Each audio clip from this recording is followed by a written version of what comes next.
as the cooler weather starts to roll in, we are going to start off the season with one of my favorites. It is patate. I grew up eating it and I cannot wait to share it with you. Hi guys, I'm Laura Vitale. Today we're making patate, which is an Italian potato soup. Really Napoletana potato soup. So I wanted to share this recipe with you because I've been eating it my whole life. I've actually shared this with you over 10 years ago, but it definitely needed some more love. It's one of our favorites. It's one of Mia's all-time favorite things, so I'm thrilled to share it with you. I know it's not officially fall yet, and you know how I feel about that, but we make patate all year long, so it doesn't really matter. We just love it and I want to share with you. Okay, you'll need some potatoes. I'm just using some regular like russet potatoes. You need a small onion. Well, the amounts will vary depending on how much you make. A little fresh basil, some celery, some tomato. I'll talk about this in a minute. Really good olive oil. You'll need the rind of some Parmigiano Reggiano because it's such a staple. Olive oil, salt and pepper, more parm, water, and pastina. I'll talk about the pasta later. Okay, let's get going. I got my Dutch oven here. Hold on, my burner isn't on there perfectly. There you go. Got my Dutch oven on. The first thing I'm going to do is add some olive oil to the base, not too much. We don't need a lot. What I'm going to do is I'm going to just finely chop the onion and the celery. I am not looking to caramelize my onions and celery. I'm looking to just soften them. That's really the key here, is to soften them but not make them like caramelize or tough in any way. You want this to be really mellow and to kind of like meld basically and melt into your patate. So I'm just going to give these a really nice fine chop. Add those right in. Now, no garlic in this recipe. I know you're going to ask me, but no garlic in patate. Garlic does belong in pasta fazool, and it does belong in lentil soup, but it does not belong in patate. At least not the way that I make it. You can add whatever your heart desires, as I'm sure you already know. Hit them with a pinch of salt just to kind of help draw out the moisture and help soften them a bit quicker.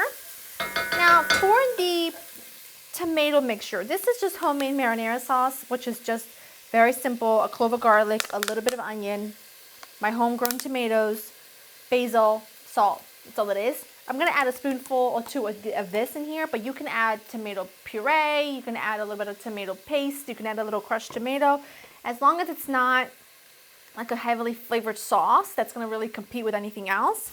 In the meantime, while those saute, just gently, I'm going to go ahead and I'm going to chop my potatoes. We like them pretty small because it helps kind of break them down to the point where it makes everything really, really creamy. In Italian, or Napoletano, we call this method of the way we like to eat pasta patate and pasta fagioli azzeccata, which means really, really thick. And my nonno would tell you, my nonno Biagio passed away years ago, but he would tell you that things like pasta fazool, pasta patate, they're better eaten with a fork. That's how thick and creamy it should be. But you know, you do you, boo. I'm just gonna wait for those to just soften up a little bit, and then we move forward. This looks good enough. I'm gonna go ahead and add my chopped up taters. I really do think you gotta stick with like a really, like a nice, just standard, bland, but my favorite, like russet or Idaho potato. Don't do anything like a Yukon Gold. You don't want to add any butteriness to this. You just want to keep it very straightforward. Add your potatoes. If any of you grew up eating pasta patate like this, I would love to hear it. I feel like food from Naples is, I don't know if it's like underrated, but I just feel like everybody knows about classic like Roman recipes, but cibo napoletano, that's the soul food of Italian food right there. Add your water. Like that. Beautiful. And now I'm gonna go ahead and add my last couple things. Okay, your tomato. I'm not gonna add any pieces of garlic. I'm just gonna add a few spoonfuls of my homemade tomato sauce. But like I said, I typically would use a couple of chopped fresh tomatoes, tomato paste. You just need a little bit of tomato product. And it should be like pink, just like this. It shouldn't be red. It should be pink. And then you need a few pieces of basil because that's just important. And then you really cannot make pasta patate without the rind of Parmigiano. You just can't. I mean, you can, but the difference is like night and day. I mean, there's just no comparison.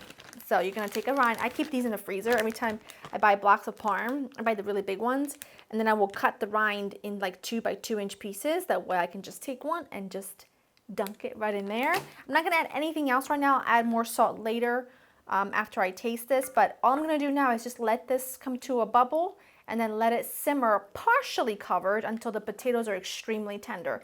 This will probably take about a half hour because the potatoes are so finely diced that I will show you what it looks like when it's there. This is looking great. The potatoes are super tender. I did go ahead and season it with a bit more salt. I'm gonna add some black pepper. I know it's in there. There you go. Pasta patate and black pepper, best friends. We're gonna serve more on top. Now for the pasta you're gonna add, we traditionally use something called a pasta miscada or pasta mista, which just means a mixture of pastas. When I was little, my mom, my nonna made pasta mista out of leftover bits and pieces from the bottom of your pasta box. So that's pretty much what I've done here. I always have a jar going. So I've got little broken up pieces here of bow ties, ditalini, and little broken up pieces of spaghetti. I'm gonna go ahead and add these in. If you hear sous chef, bless her heart, she's singing. Because life's good, right?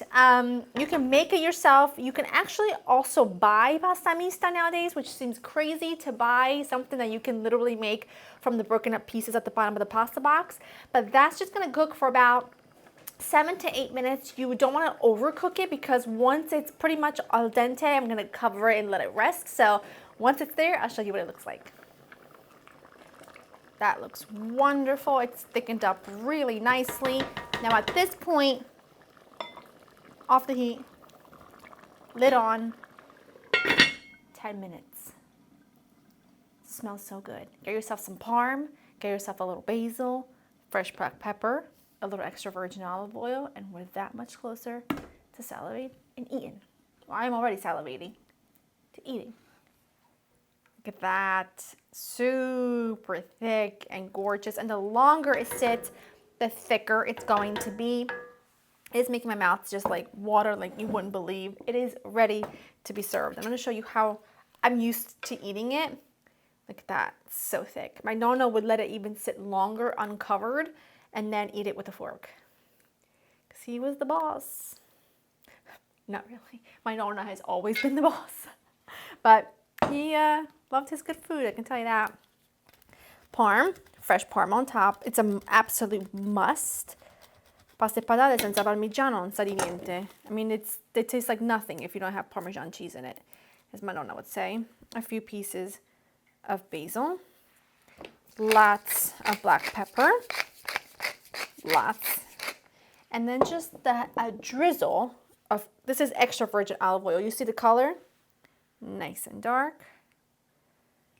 Just like that. And that is my heaven. Take a look at how beautiful it is, because then I do this. Because when I eat, I'm a mixer of things. Like if there are like 4 components on my plate, I will mix them all. That's just how I roll. It smells so good. Hot. It is just heavenly. You can make the exact same recipe. Instead of adding pasta, you can add rice, and that would be called riso e patano, or pasta e patano con riso. But it's riso e patano because it's rice and potato. It's so good, and it comes out even more creamy, almost like a risotto would. Sublime. Hot. So good. I mean, it can make me tear up. That's how good it is. You just have to go to laurainthekitchen.com and get the written recipe. If you grew up eating it, please let me know in the comments down below, or if you've eaten a version of it. I'd love to hear from you. Hope you enjoy spending time with me, and I will see you in the next one. Bye.